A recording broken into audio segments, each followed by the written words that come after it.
7 de la mañana, 41 minutos. Tenemos el editorial de los lunes con Germán Henao, abogado, que es secretario general del Partido Liberal en Risaralda. Doctor Germán, bienvenido, buenos días. Buenos días, Álvaro, Carlos Hugo, Alejo y todos nuestros oyentes y televidentes.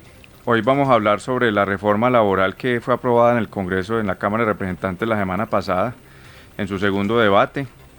Fue muy controversial, como lo pudimos ver por medios de comunicación, incluso con ánimos caldeados entre las bancadas y fuertes tensiones entre los partidos de gobierno y la oposición.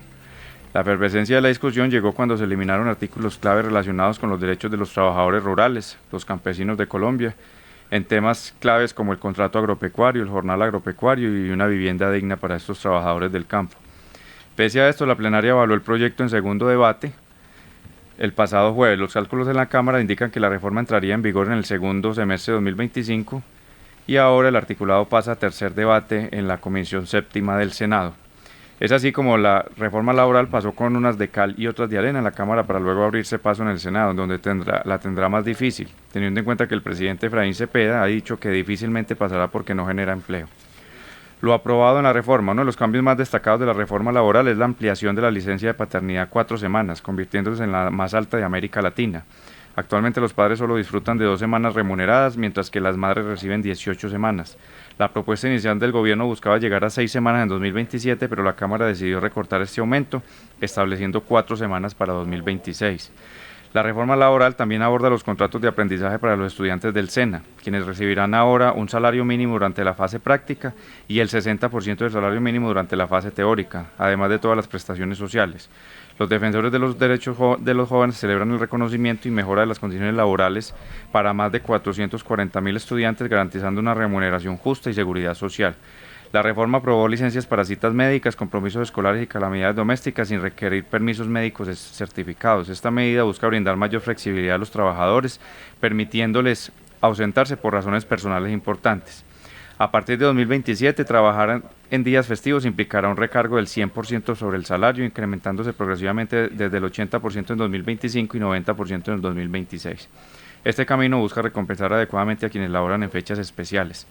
La reforma redefine la jornada nocturna, comenzando a las 7 p.m. en lugar de las 9 y las 10 p.m., lo que incrementa el recargo nocturno en un 25% para 2027. Este ajuste beneficia a los trabajadores que laboran en horarios extendidos. La reforma establece que los contratos a término fijo no podrán exceder los 4 años y deben ser por escrito. Si no se formalizan correctamente, se considerarán indefinidos, obligando a los empleadores a pagar prestaciones sociales completas.